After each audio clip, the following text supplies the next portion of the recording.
Kagising ko lang. So, good morning mga love. So, may lakwatsera ang person today. Mag-rides po ako for today's video. So, samahan niyo ako mga loves. So, ayan, 4 a.m. ako nagising kasi 6 a.m. daw yung alis namin. So, 4 a.m. ako gumising kasi may routine muna ako bago umalis. So, ayan, outfit check muna. Kailangan kasi muna magpapawis bago maglakwatsa ang person. So ayan, nakakapagpapawis na tayo mga loves. Mga 1 hour din po tayong papawis na nagaya-gaya natin sa YouTube. So, after natin magpapawis, syempre nagluto ako ng breakfast para naman iwan sa mga may iwan dito sa bahay. So, kailangan bago ako umalis, prepare na yung kanilang breakfast. So, nagprito lang po ako dyan ng ham. And then, kailangan nagpakulo ng water para ready na rin yung water nila pag kagising nila. So, titimpla na lang sila ng kanilang milk or coffee. So, nag-isa din ako mga loves ng dilis.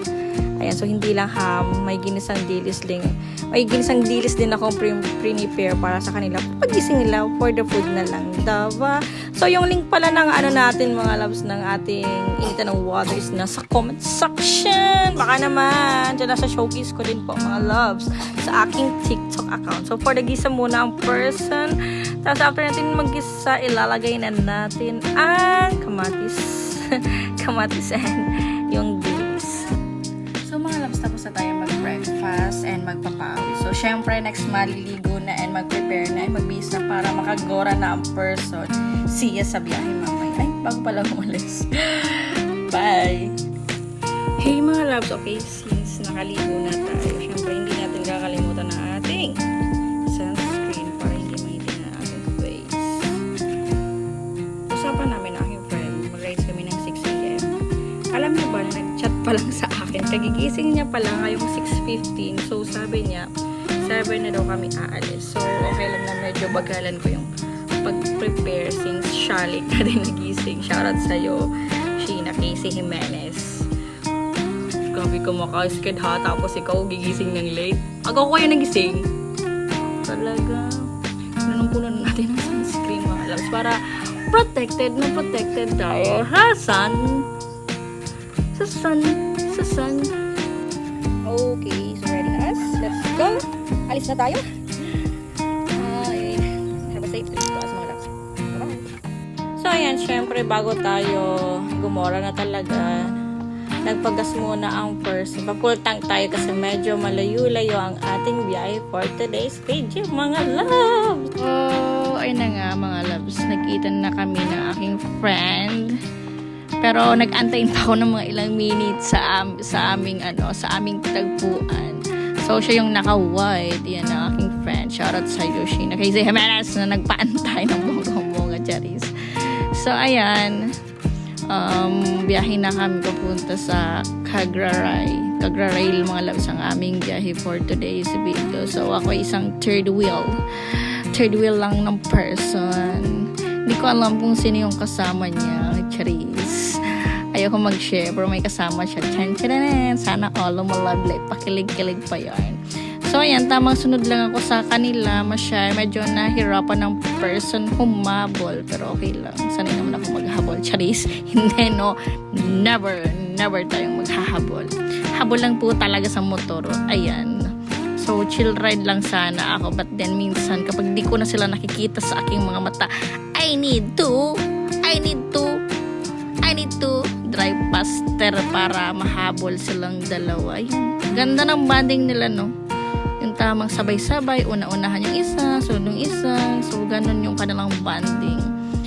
Ayan. So, tamang sunod lang po ako sa kanila. So, ang ganda pala mag-rides, no? Yung tipong nakakalimutan mo yung mga problema. As if naman may malalim tayong problema. Wala lang. Nag-try lang ako mag-rides kung maganda ba talaga. Pero in fairness, maganda. Maganda naman. Maganda sa bulsa. Maganda sa gasolina. Hindi. Worth it naman talaga. Tingnan mo naman yung view. Yung ganda ng ng Kagraray. Yung way pa lang papunta sa kanila, worth it na talaga. So, tingnan nyo naman. Ayan. So, naghahabol pa rin ako mga love sa kanila. Pero alam ko mahahabol ko sila, Charis. Kwento ko lang mga loves. Yan pala si Sheena, Charis. Si Sheena Casey, yes. High school pa lang kami nang magtropa, magbarkada na kami. So, ilang taon na kami ngayon? 32, yan. So, simula 14, 14, first year high school hanggang ngayon, magkaibigan pa rin kami. Hindi nakakalimot sa bawat isa, yan. So, kapag may time, yan, nagkikita kami. Kapag bakante ang bawat isa, kailangan ng bawat isa, yan, one call away lang. Maaasahang din tropa yan si Sheena Casey. Hey, shout out sa'yo. Love you. Kahit di ko sinasabi, pero I love you, Cheris. So, ayun na. Habol-habol pa rin ako sa kanila. Support lang din sa kanya. Sa kung ano man ang mga ganap niya sa live. So, dito na kami mga love. Sa karating din. Take a look ng view mga love. So, yan pala ay nasa tulay. Ayan. Yan yung view na makikita natin dun sa mahiwagang tulay sa Kagraray. O diba, paka-worth isang biyahe natin. Busog na busog ang mata ni Mom Love for today's video. At syempre may pa I'm not gonna fight back what I've become. Yeah, I've got bruises where I came from, but I wouldn't change if I could restart. I ain't gonna hide these beautiful scars. I've been going way too high. O diba, ang sabi ng paaura ni Mom Love. So ngayon dito naman tayo sa Kagraray Eco Park. Ipapasyal ko kayo dito. So ikot muna natin ng cam ng mga 360 degrees para makita nyo yung buong place. So ayan, may palakad-lakad ng person pababa dun sa may 5 bato. Okay, ano ba kwento ng 5 bato na to? Halika kayo, sunod kayo kay Mom Love. Laro tayo ng tago-taguan. Hanapin nyo ako. Hanapin mo kung saan ka nagkulang. Hanapin mo yung halaga ko. Ano ka? Nahanap na ba? Ayan, so ito yun. May pagandang ganda. Paikot-ikot ng cam. So, balik na tayo sa taas. Hindi ko nahanap yung halaga niya. Charis. Sunod-sunod ka, dali. So, tingnan mo yon. Yun, ganun kalawak yung pagmamahal ko sa'yo. Ay! May ganon. Ay pa. Well, wala na. Uwi na tayo. May nanalo na. May taong may kadate dito sa lugar na ito. Charis. So, ayan. Hanggang dito na lang mga loves ang aking video. At naiinggit na ako dito sa magkadate na 2 motor.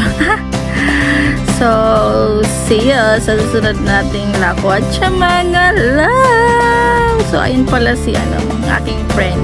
Yan. Follow nyo siya. It's me, Casey, mga loves. Shout out sa'yo. Love you.